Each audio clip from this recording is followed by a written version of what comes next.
Hey everyone, good morning. We are live here for the daily drop-in morning show with the Teach Better team. We get to be live every single morning, Monday through Friday at 7 a.m. Eastern. And we kind of get into some shenanigans. We always have a good news story, and especially today because it is Friday with Brad Hughes, January 14th. We'll be recapping the show and talking shop. So stick with us. Looks like we are not currently streaming on Twitter like we like to, but we do think that once we play the commercial, we are going to be good to go. So cross your fingers, friends. Here we go.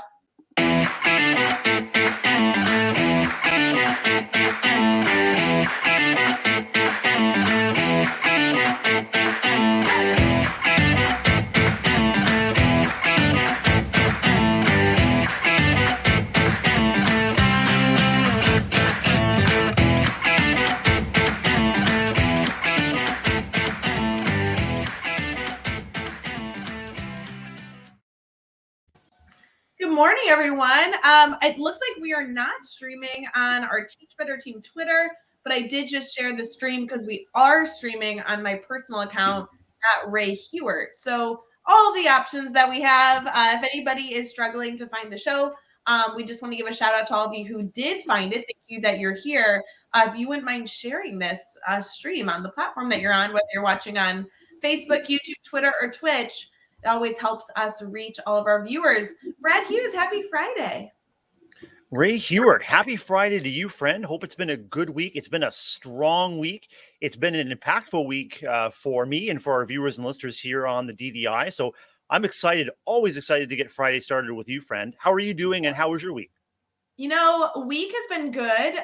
Busy week, to be honest. And then yeah, I was telling you before we came live, I was up late last night. I think on our agenda today we need to talk about sleep. So that's coming on our to-do list. But one of the things I will say, you know, daily drop-in is always so fun. I always love recapping with you. It does get my day started. So I really do appreciate kind of the structure of having this every morning. The guests this week were like out of this world, and I really enjoyed this week's content. Not to say that I don't always enjoy every single conversation we have, but this week just stuck out as maybe one of my favorite weeks total, which really says something, I think. It's awesome when our weekly theme aligns with the goals and the priorities and just who our guests are as human beings. You know, our focus this week on bold conversations and taking that first step to have a conversation that's going to make a difference for you or your family, your loved ones, your community, or especially your kids. And each of our guests brought the fire this week, right? Well, and that's what I love. You know, we set these themes knowing that our guests will be able to speak to them to some extent, but every single conversation had a different perspective on the same topic. So I was shocked that when we say, oh, bold conversations, I think some typical things come to mind.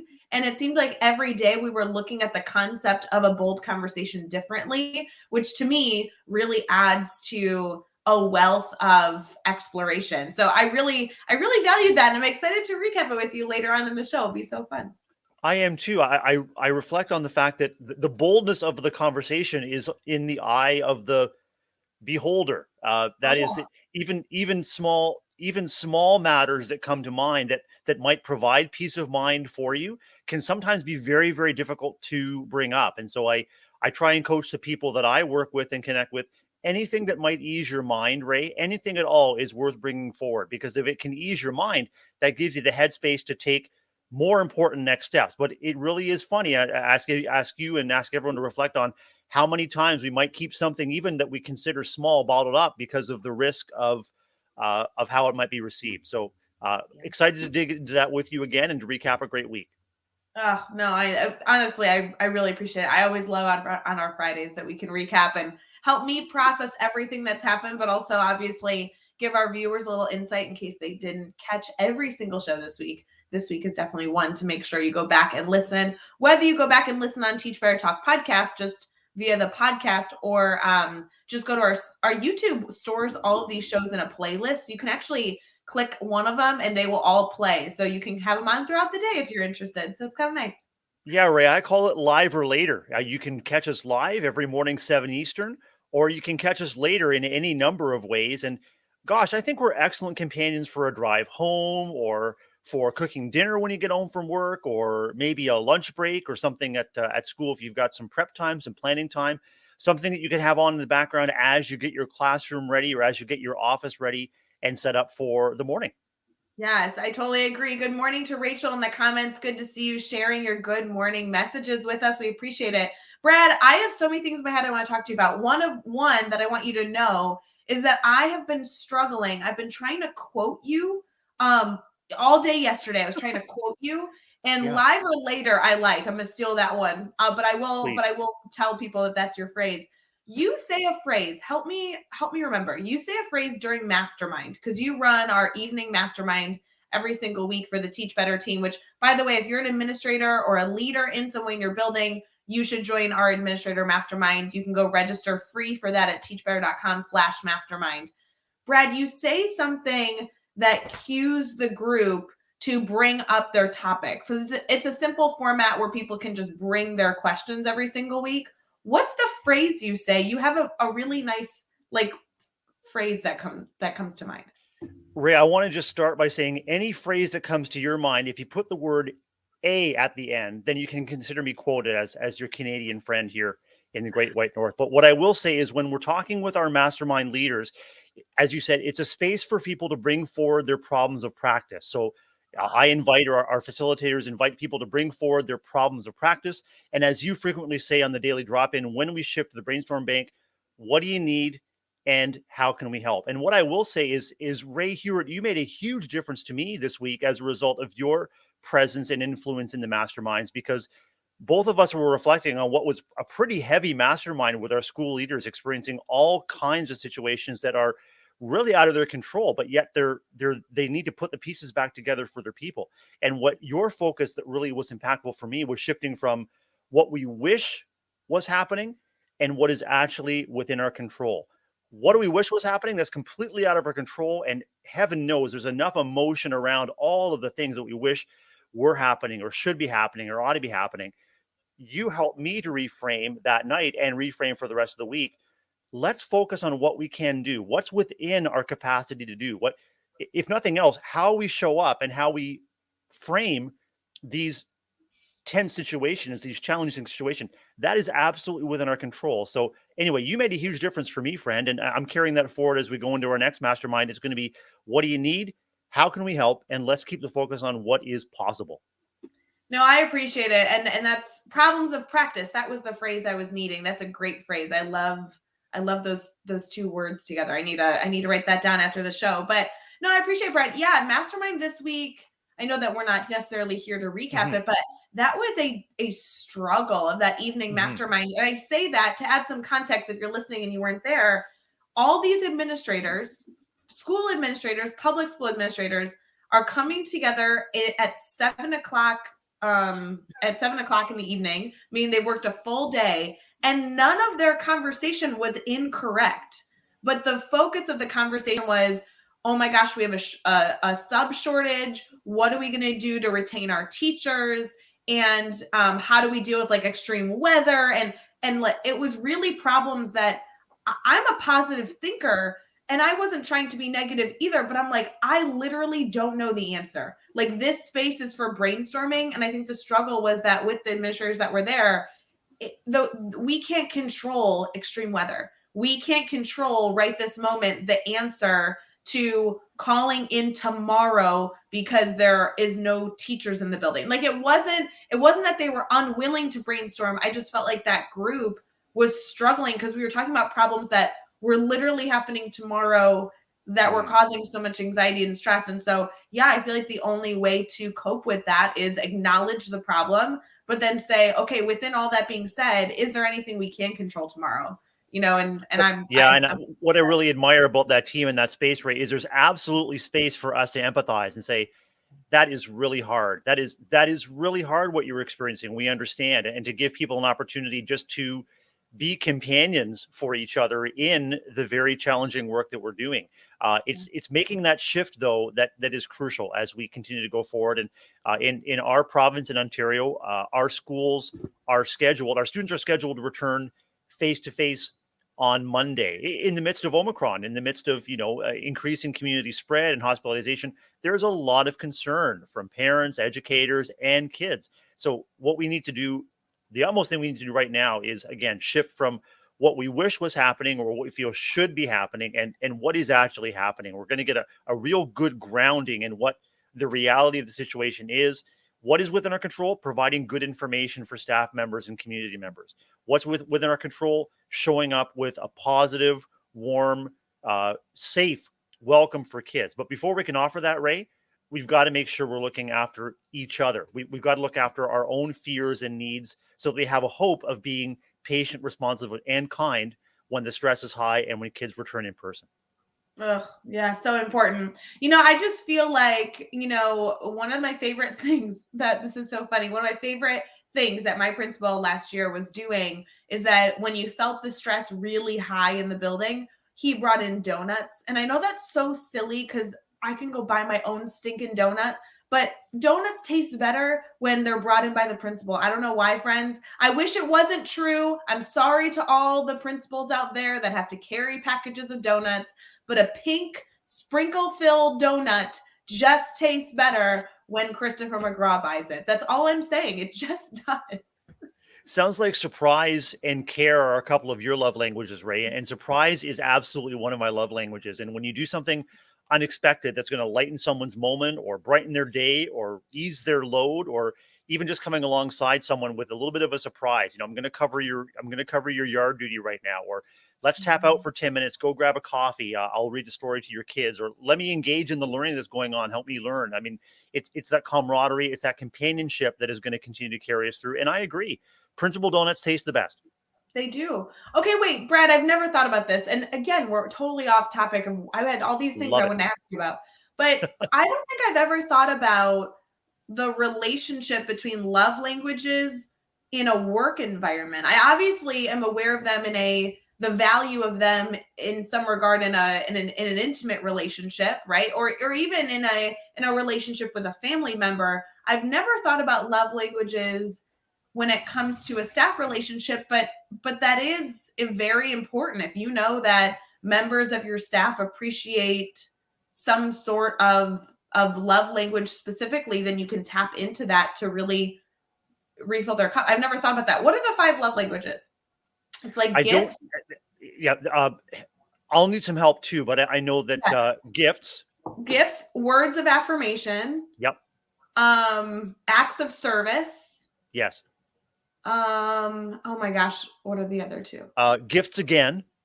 No, physical touch, which I assume is Yep. not appropriate in the work environment, unless maybe it's like a high five. That might count. Okay, or like that works. Be careful with COVID. Do the elbow thing. Right on.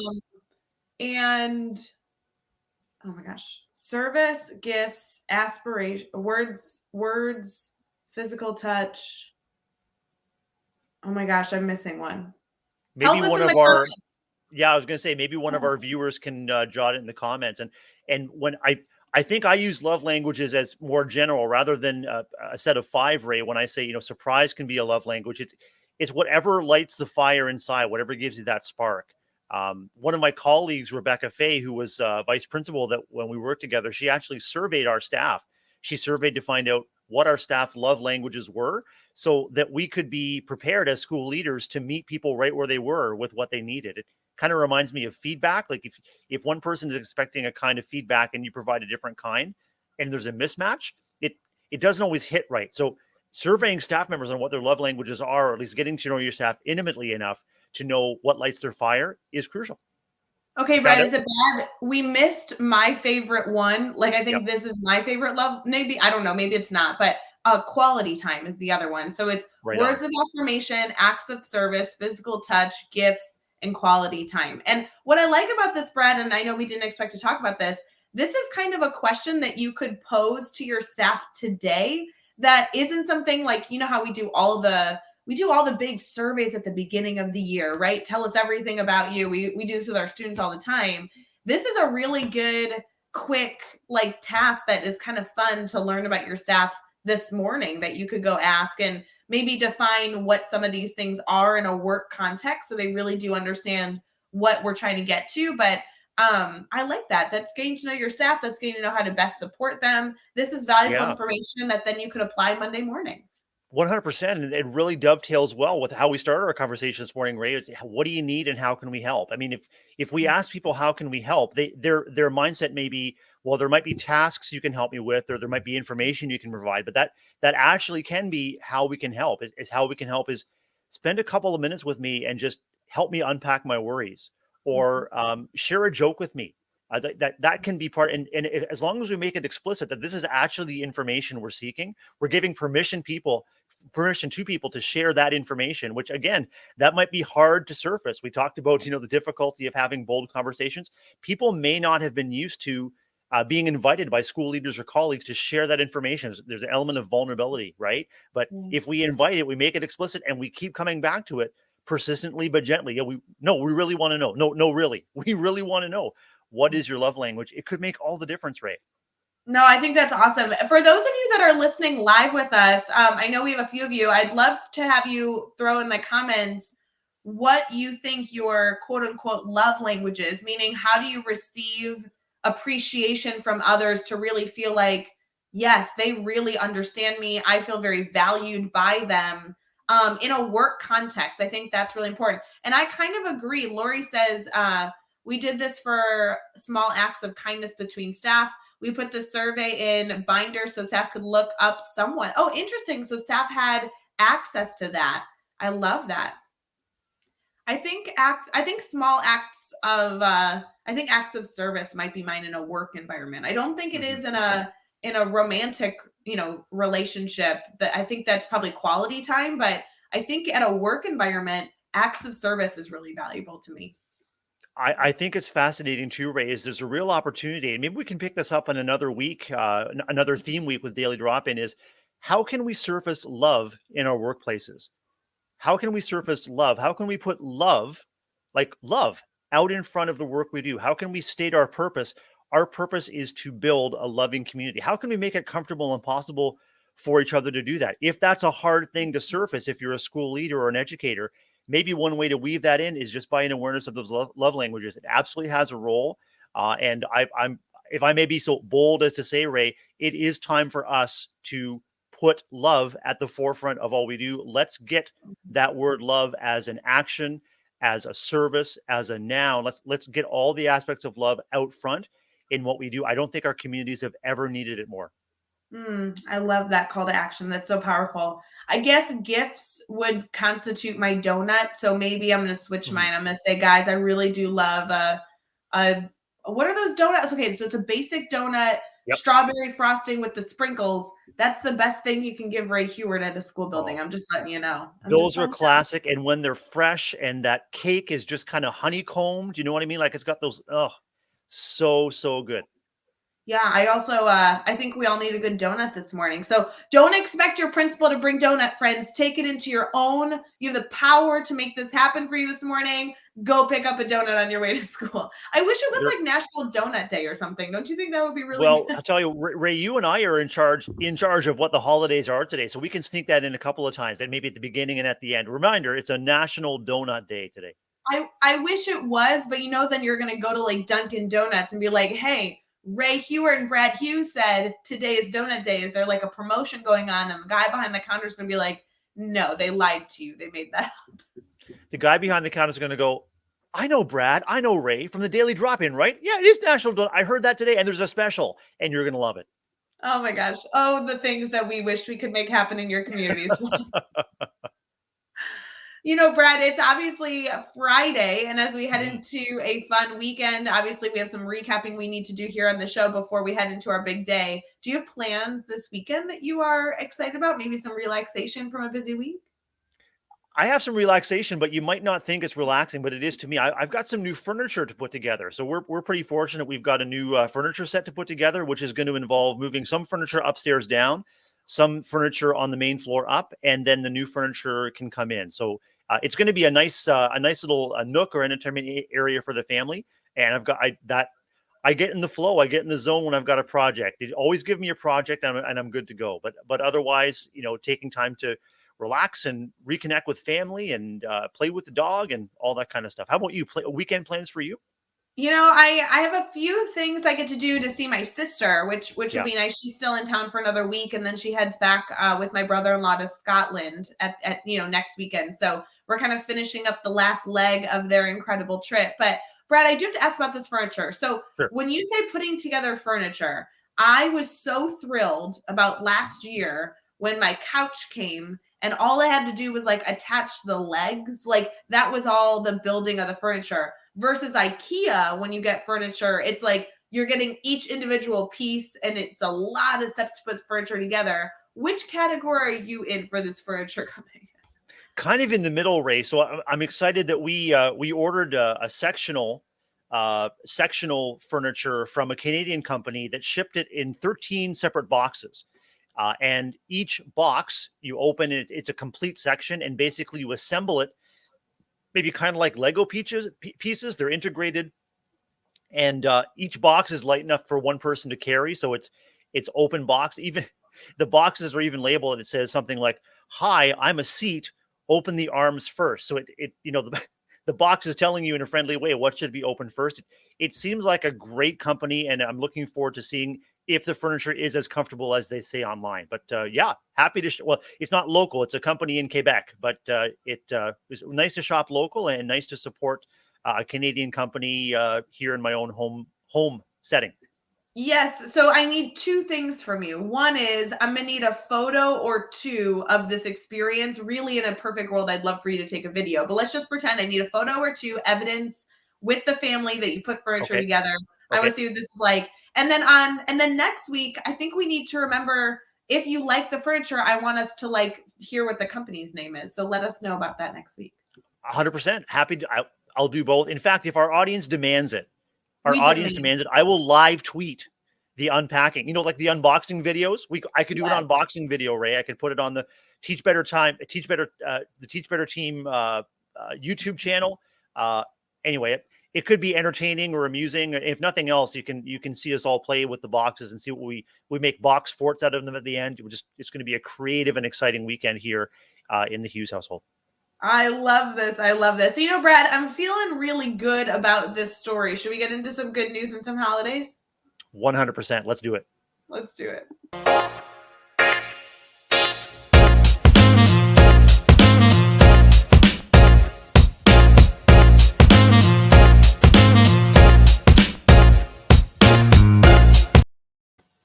Good morning, everyone. We're going to continue with Daily Drop In. We have some holidays for you, some good news stories. It's going to be fabulous. As far as holidays, Brad, there are some interesting holidays today. Some that you can partake in right away, right off the bat this morning. Yeah. Some you might need a little bit of preparation. Maybe you need to handle them this evening. So I'm glad that we are able to report this out at 6:22 Central Time, 7:22 Eastern Time, because we've got a lot of the day to celebrate. The first one is National Dress Up Your Pet Day. Brad Hughes, have you ever put a costume on your dog? We've tried. Yeah, we've tried. It didn't. Dog owners may know that some dogs, for example, don't take their little booties in the winter. They're on and then they're off. And the same with costumes. With our Charlie, who's a Bichon poodle, no, we've tried, but it doesn't work. The best we can do is sort of like a winter coat. When the temperature is cold, that's about as much as he'll tolerate. But how about you? Have your dogs had costumes on? I think they're willing to put the costume on. I've only experienced this when like a kid is trying to dress my dogs, and I have my puppy, the Alfred, like loves children, so he will do anything to appease a 4-year-old. But I Yeah. will tell you, they become like statues. Like they won't move in it, they won't walk around in it. They look very upset, but they will tolerate it. I don't think I'll be celebrating this holiday, but I would like to see the pictures of those that do. I agree with you. Mm-hmm. It's also, have you ever had a pastrami sandwich? Yes, actually, we had one last weekend on a pretzel bun, and the pastrami was popped under the broiler with mozzarella cheese before going in the sandwich, and some sauerkraut and some grainy mustard. So, too much So information, yeah, but yes. no, that's exactly the information I needed, because it's hot pastrami sandwich day today. So What? it sounds like Oh, you we need were to a go week out early, for Ray. Yeah, you Yeah, got to go get another sandwich. You celebrated early. fantastic. Yeah. It's also International Kite Day. I don't know how I Mhm. feel about that. I feel like International Kite Day should be in the middle of summer. We should all be challenged to go fly a kite today. If you're in Chicago, flying a kite in 30-degree weather may not be a good idea, but for those of you that have kites and don't have as much ice on the ground right now, maybe you should go fly a kite for International Kite Day. Ray, I'm thinking that maybe that's a Southern Hemisphere holiday right now. I think of our friend Donna in Australia. Maybe she and her students and colleagues are flying kites down under. But yeah, Chicago at any given time. I think Chicago, the Windy City, that would be a pretty dicey operation. Ugh, so true. The other thing I really liked, and Brad, I think I celebrated this holiday early as well. On Wednesday night, I don't know why, because, it was like 8 o'clock in the evening and I probably should have been settling my mind for the day. But I took everything out of my closet and put everything back in my closet, which means I was up until about 1 a.m. because, that's a disaster waiting to happen. Today is Organize Your Home Day. So survey, sort, prioritize, reorganize, because there's no place like home. So today, maybe this evening, if you are planning your hot Friday night plans, Organize Your Home Day might be the celebration that you need. Especially if you're celebrating with a hot pastrami sandwich, that'll give you the fuel that you need to Marie Kondo your way around your household, right? I love this. I can see it, like a hot pastrami sandwich, maybe an adult beverage, and an organizational fiasco. I think this is wonderful. I think this is so Fiesta exciting. or fiasco, either way. It can be a celebration or it can be, why did I even start this? I I think the do want to crucial thing, yeah, go ahead. I do want to know, as we get people going this morning in the comments, if you are listening right now and you're by your phone or computer, I'd love to hear if you could have an hour or have a period of time to organize one area of your home. Which one would be the one that you'd be least interested in doing? Like, my closet was not an exciting thing to organize. I think it'd be much easier to organize like my home office, which is relatively clean and put together. I want to know, like, what would be the most difficult thing for you to take on cleaning? A closet it was not so much fun. Brad, what about you? What would be like the most stressful area to organize in your home that you just avoid at all costs? Garage. The garage is just packed full of stuff right now. I love spending time in the garage, just puttering and doing some carpentry and some other projects in the spring and summer. So that'll be my spring project, is just like you do with your closet, pull everything out of the garage and put it back in. I have to tell you, Brad, I feel like every home has a junk drawer. Do you have a junk drawer in your home? We have several. Yeah, we have Yeah, several junk drawers. Yeah. I do have to say that's the drawer that I never want to organize because I never know where things go in there. Everything in theory should just be thrown away. You just need the scissors that are in there that you can never find, or the stamps that are in there that you can never locate. I might avoid like my junk drawer. I think I have 2 of them at my house, and I don't want to even open them, to be honest. Well, I think as educators, we might be naturally inclined to hang on to as much stuff as we can, because you never know when it's going to come in handy. I mean, in the classroom, a child will ask, I need such and such, and oh, I just had it, or 2 years ago I had it. So you kind of hang on to just about everything. And maybe we know colleagues whose classrooms are just joyfully stacked with each and every accessory possible over many years of educating and connecting with kids. But homes can be the same way, Ray. I mean, you open that junk drawer and you find something that you should have thrown out long ago, but for some reason maybe it had sentimental value, or maybe it was like an obscure piece of that IKEA furniture that you put together. Maybe it was one of those little Allen keys, those hex wrenches. You just never know when your IKEA furniture just might fall apart. You got to have that hex wrench and get it back together. But when you need it, you won't know where it is. That's the problem. Exactly. You keep it, but then you're like, the moment you need it, you're like, well, I don't have an Allen wrench. I'm not going to be able to fix this. Does Here's do your I was gonna say, do your what- junk drawers become your go-to place? So if it's nowhere else, it might be in one of those drawers. It's possible. I have just a really big issue because I moved like Right. whatever it was, like I don't know how to. I'm not going to count right now. Maybe 9 months ago, 7 months ago, I moved. So in theory, I would have had to clean out my junk drawer because you can't just a junk drawer. You wouldn't have like picked up the drawer and moved it because it was like in my countertop in my kitchen. So I would have had to clean out my junk drawer.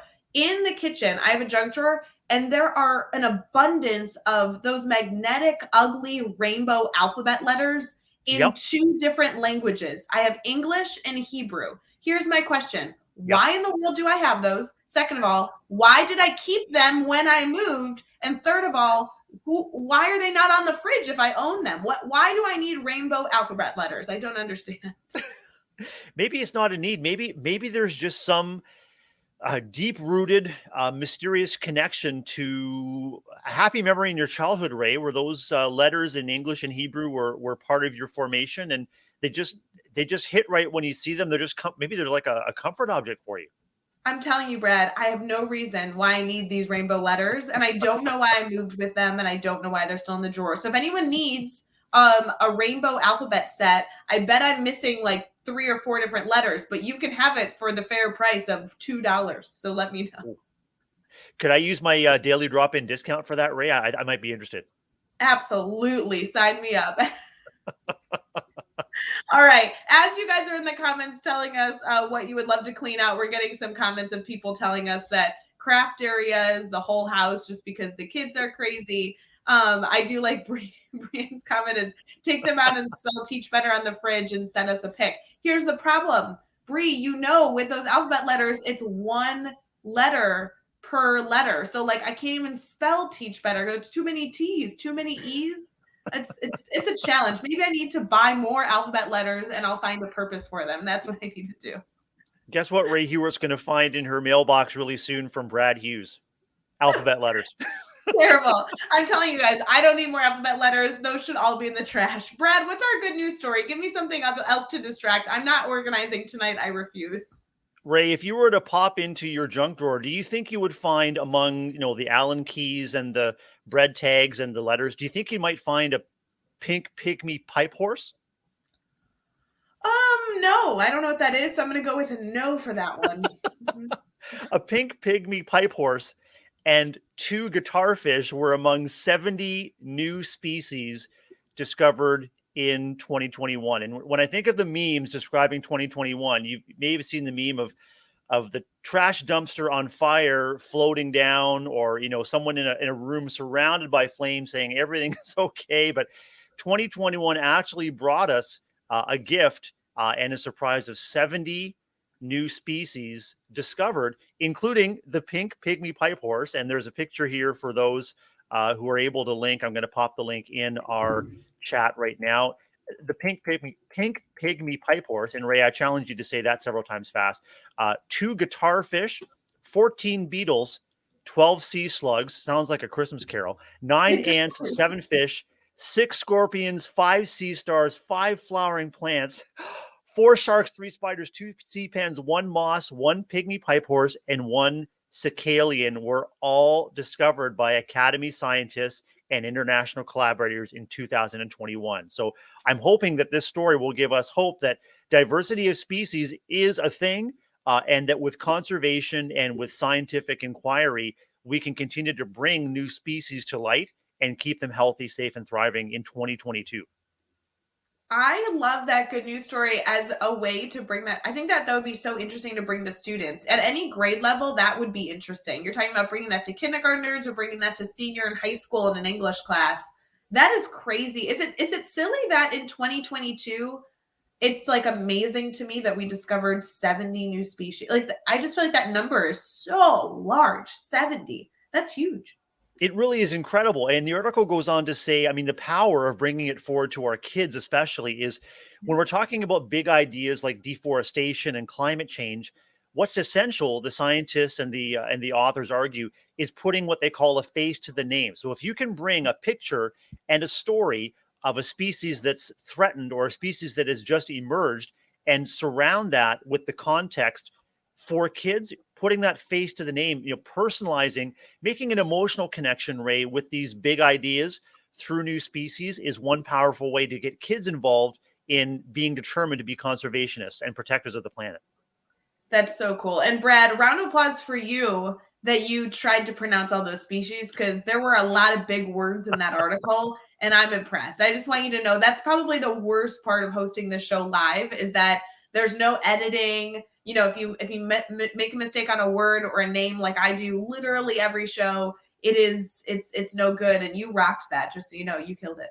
Oh, I appreciate that. And we're here for learning, friend. I mean, if we mess up, we're going to own it. We're going to name it. We're going to learn from it and move on. And I think the pink pygmy pipe horse. And I think between now and in addition to assembling my furniture, Ray, I'm going to be putting that list of species to the tune maybe of the 12 days of Christmas or something. It could be the 12 days of wildlife. And I'll put that to music, and maybe again I can pop that on the Teach Better YouTube network for everyone's amusement. I love it. You know, they've been trying to figure out how to structure our brain break on Wednesday afternoons with Jeff and Dave. I think maybe they should just practice saying all those species out loud. That would be a lot of good entertainment for me. I will say they've had terrible ideas of how to provide a break to our community. They've been watching silly YouTube videos. I've tried to fire them and they keep showing back up. I don't know what to do with Jeff and Dave, but I think if we gave them this list and said, okay, during Brainstorm Bank, you have to pronounce all these words, I think that would provide some good entertainment and structure for them. Just saying. I think so too. It might be a way of just bringing a little bit of professionalism, a little bit of, dignity to the brain break, much needed. And I would really enjoy having Jeff and Dave debate the pink pygmy pipe horse and challenge each other to say that 10 times fast, or to recite the list of species that were discovered. Yeah, why not? That could kill 5 minutes of brain cells for sure. Oh my gosh, that is such a goofy afternoon, but it really is, it really is a break from the long day that we all have on Wednesdays. So I do love when they're live, even when it's at my expense. Brad, I do think we should get into our Brainstorm Bank, and then obviously we have our favorite commercial jingle that comes up afterwards where we get to recap the week, which is really what I want to get into. So Awesome. Are you ready to keep us going? Catch you on the flip side. Let's go.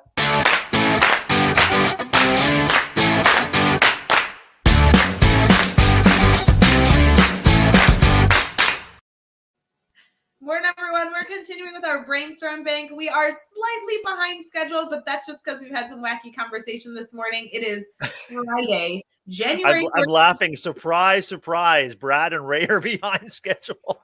I'm sorry, guys. We just love talking to all of you. So, yes, we are totally behind schedule. But I do want to make sure we touch on this, Brad, before we get into recapping the week, because this week's theme, just spoiler alert, this week's theme, I was nervous to talk about, and you picked this topic when we were planning our weekly theme a few weeks ago. And this one was nerve-wracking to walk into. A whole week of bold conversations. That makes me nervous. Tell us a little bit about why this was a theme that you felt like we needed to have. I think, Ray, for any number of reasons, especially teaching, leading, and learning in a pandemic, the community stress is high. And it's really, really easy and understandable to retreat to what is most comfortable and most familiar. It's actually a time when we need to surface the things that are important to us, the things even at the risk of sounding foolish, or even at the risk of conflict or misunderstanding. This is a time when we have to continue to be bold and continue to bring forward the things that are on our mind, not that just make a difference for us, but that make a difference for kids. Let's talk about, for example, putting diversity, anti-racism, anti-discrimination. That's not something that we can take a back seat on at any time, but it would be really, really easy to put those conversations to the side because we're dealing with the logistics of teaching and learning in a pandemic. These are conversations, these are efforts that have to continue. They have to be centered in everything that we do. And so I was really, really excited that not only were you moderating these wonderful and bold conversations, that we had guests coming forward that were willing not only to tell us what the bold conversations are, but to give us some practical strategies for surfacing them. And that, I think, is the huge takeaway for me, is even bold conversations always have a starting point. And then if we trust ourselves to start the conversation and be willing to companion each other through them, then, they have tremendous results. But it's all about just making a start and seeing where it leads. I was so surprised highlighting how many bold conversations we all do need to have. It's not just one topic that all of us may or may not be struggling to discuss. It is a multitude right now. And I really did appreciate that this became a theme for us this week, because we're able to look at a few different perspectives of that. Brad, if you don't mind me putting you on the spot, if you knew that you were going to address a bold conversation today, maybe happening in your building, in your community, or you're an extremely connected educator, maybe just within your your network, what do you think is a bold conversation that you might choose to address? There is a conversation that I need to address with our community today, and we touched on it at the beginning of the conversation, Rae. It's we have to now make an intentional shift from the way we think things should be, or the way we wish things were, and all of the emotions and the upset and the frustration and the concern and understandable fear and worry. We have to acknowledge that, but now we have to begin to shift towards being intentional about what is within our control and what we can contribute.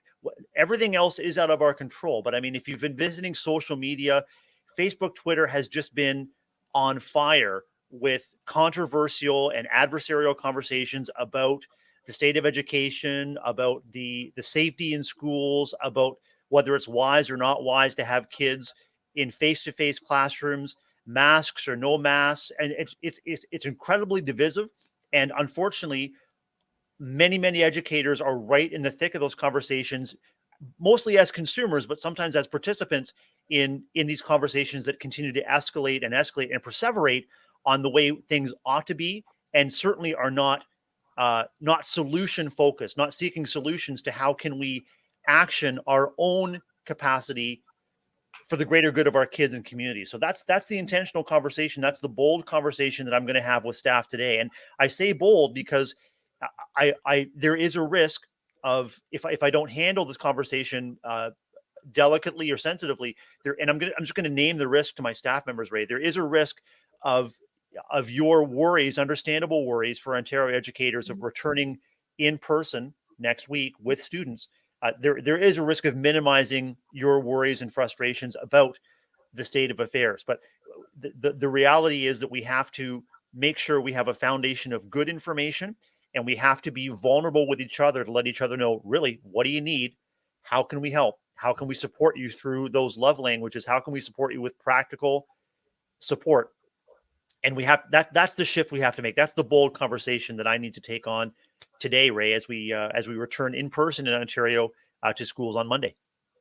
Yeah, I know so many educators are struggling with, remote learning versus in person versus hybrid. That's been an ongoing dialogue. I do want to challenge our listeners this morning. I know it's bright and early. We're getting ready for a really, really wonderful, wonderful Friday ahead of us. I'm sending all my good vibes and love to all of you. This Friday is just going to be a great one. But I really love a moment of reflection, if you wouldn't mind, as you're brushing your teeth this morning, or maybe finishing up your makeup, picking out your outfit. What bold conversations might be in your morning this morning, or in your afternoon coming up. And I think we need to define bold conversations. Within this week, a bold conversation just meant that it was something that you maybe felt a little anxiety about, something that is important to discuss, but maybe there is a hurdle or a challenge before you to address that. Yes, we did have some bold conversations that were much bigger conversations, much like you're discussing, remote learning versus in-person learning, which is a really, really heavy, large topic. But I think a bold conversation could be, an anxiety that you might be feeling to have a conversation with a parent later today, or maybe you need to go in to discuss something with your administrator later this afternoon. And really, us naming it as a bold conversation is just to emphasize that it's still something important. It's something you're going to persevere through, but it might be a little bit of a challenge. And there are a lot of those going on in our communities, and we are able to pursue through them. We are able to get support from our network and handle what we have before us. And I really appreciate that this was a week highlighting how many things we can control by bringing up these bold conversations, which is important. I love your suggestion, Rae, in our comments. If you're watching with us live, what are some bold conversations you wish we were having, or that you wish that your school leaders, or you wish that the community members were having, that are very, very difficult to surface at this time? But not only maybe what you need to do or say, but what do you wish we were talking about? And again, we're here, in the brainstorm bank section. What do you need? How can we help? We're here to bat ideas around and maybe not provide the answer, but what I've realized in my time as an educator, Rae, is there's a range of appropriate responses. There so often we put tremendous pressure on ourselves as educators to have the answer, to know the right thing to do next, when in fact there's a range of appropriate things to do. We just have to take a next step. People are looking for a next step. They're looking for a decision. It may not be a perfect one. And let's face it, what decision is ever perfect? But that's part of what's bold for me is surfacing what is inside for your own benefit and the benefit of the community, and just putting it out there. I mean, just approaching a colleague or a school leader and saying, I just want to start by saying this is going to be difficult. This is difficult for me to bring up. So I'm going to ask you to hang in there with me.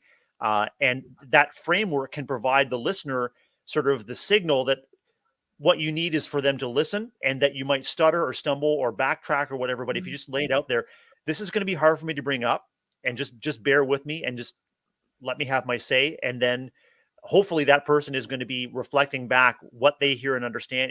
That's the step, is just put it out there. Brad, you have no idea. Those are the types of suggestions that help me be more successful. Those are the types of suggestions that we love to provide on the show as often as we can. Those tactical strategies, you just provided us with a very safe phrase to frame a conversation that I think is so valuable. So I appreciate that, Brad. I'd love to take that mindset and transition into recapping this week, because we did have some great conversations. And if for those of you that didn't tune in every single moment all week long, we'd love to give you some moments to go check in on if you have some time later today to go check those out. Let's do it. All right. So we are going to head into our weekly recap. And this is our favorite little, like ditty. So I want you all to take a deep breath in. This is the moment. Here we go. Our favorite moment of our Friday shows.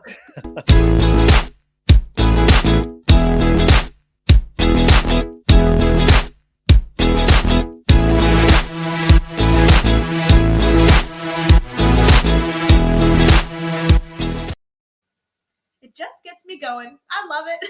I'm going to put that on repeat on my drive to work this morning. It's so good. Love it. Let's recap the week real quick. Obviously, if you guys were with us Monday, it's always Jeff and I or shenanigans that happen on Monday morning. So we were able to kind of get into slowly but surely bold conversations. I will say Tuesday, though, was so memorable because our friend, our dear, dear friend and family member in the Teach Better community, very active in our mastermind community, Trinice, joined us, and holy moly, she is just always so fun to talk to. And it was 4 a.m. her time because she's on the West Coast. So it was bright and early for that conversation.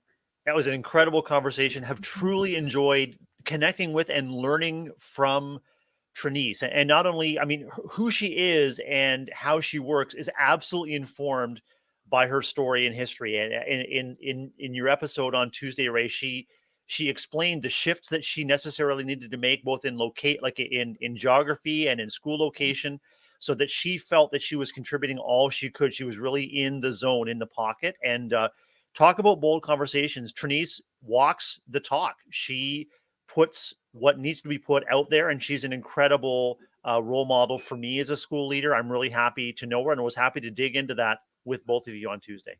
Yeah, honestly, for those of you listening, if you did not tune in Tuesday, we had a really strange conversation around when you should know you should leave your job. Yes. And that is not what I expected to talk about, but she really dove into, how did I know this was the time that I should be leaving my building or changing roles or moving across the country? And I was uncomfortable because there was a moment where I'm like, we're not telling teachers to leave the profession. Education is incredible. But her framing of the conversation was perfect. It was all about ensuring that you are in the right spot so you can best serve. And I referred to that conversation numerous times then throughout the week to give people some moment of reflection of, when do you know that your time has come to change your position or your location in which you teach? And that was quite a bold conversation. So if that's something that you've considered, it might be something you want to tune into. That Tuesday episode with Trinice was awesome. 4 words stuck with me from that: kids everywhere, one you. Yes. Ooh, powerful. Yes, go listen to that Tuesday episode. Wednesday, I thought we had a fabulous conversation as well. Seema joined us. Seema does a ton of work, and she was incredible. Her focus on bold conversation was a little bit more of what I expected for this week. It had to do with equity, best serving our students, but she did it in such an eloquent way. This is the work she does. She has her feet on the ground doing the work with educators. And I thought Seema was just phenomenal to interview. She was full of tips and tricks. And if you're looking for a part to go listen to, she had a moment during our brainstorm bank where she was giving examples of 10 things that shouldn't be said to students when they are impacted by adversity or racism or negative comments. And then she provided us with 5 things you should say or should do. And I loved her really on the ground recommendations. It was really powerful. Burden of the oppressed is something that school leadership in my district has really been emphasizing. We never want to add to the stress load of someone who is oppressed, discriminated against, the victim of aggression. And so just being very mindful to position ourselves as listeners and learners first before making any decisions. And finally, involving the person offended in the restitution. What do you think would work out in this situation? What do you need, rather than what any of us educators think should happen? Yeah, I will say, if you are looking for a recommendation at the very, very end of the show on Wednesdays, we always give you a resource recommendation we'd like you to consider.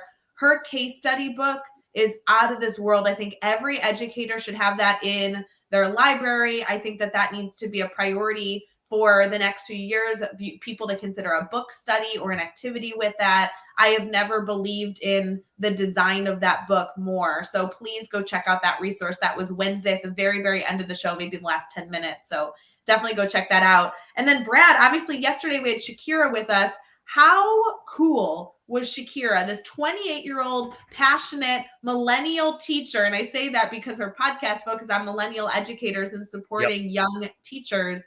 Talk about a girl that's going to go far in her career. Holy moly.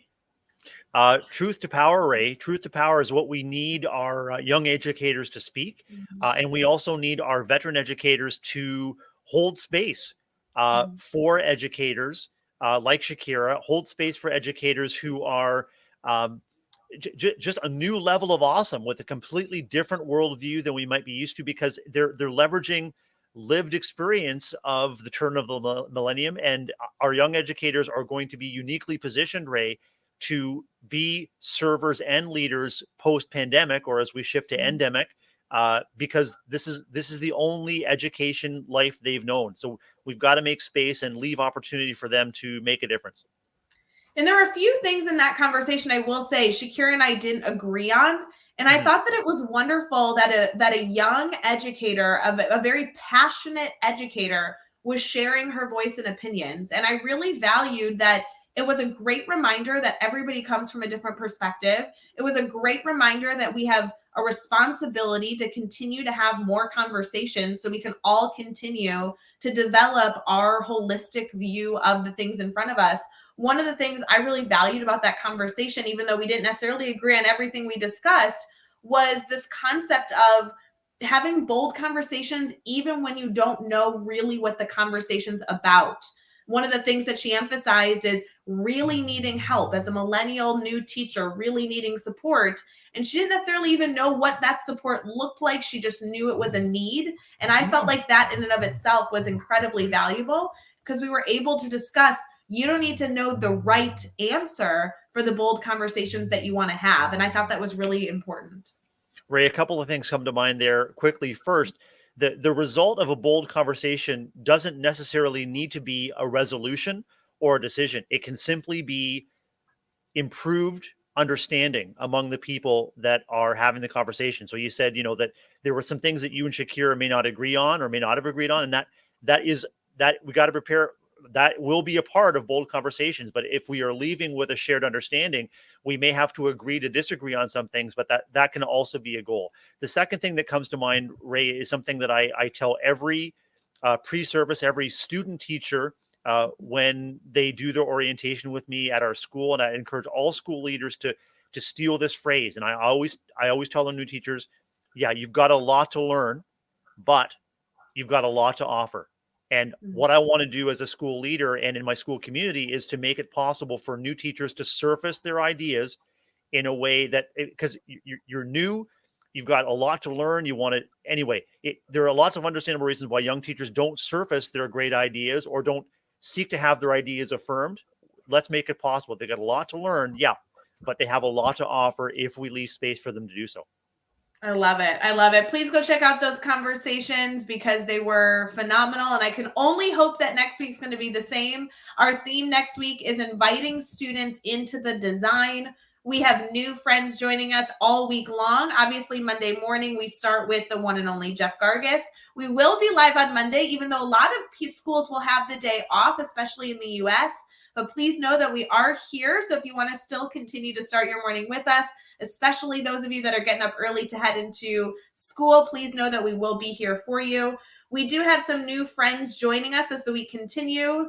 So we hope that you choose to be a part of our conversation. I think that it's going to be a good one. I mean, I'm so excited to be able to end the week recapping it with you, and anything we can talk about involving our students in the design of our classrooms, I'm a fan of. So sounds great. Incredible. I mean, talk about powerful communities. When kids see themselves reflected from the moment they walk into a space, not just what they see on the walls, but the vibe they feel. They know that they are community members, they're contributors, they have a voice.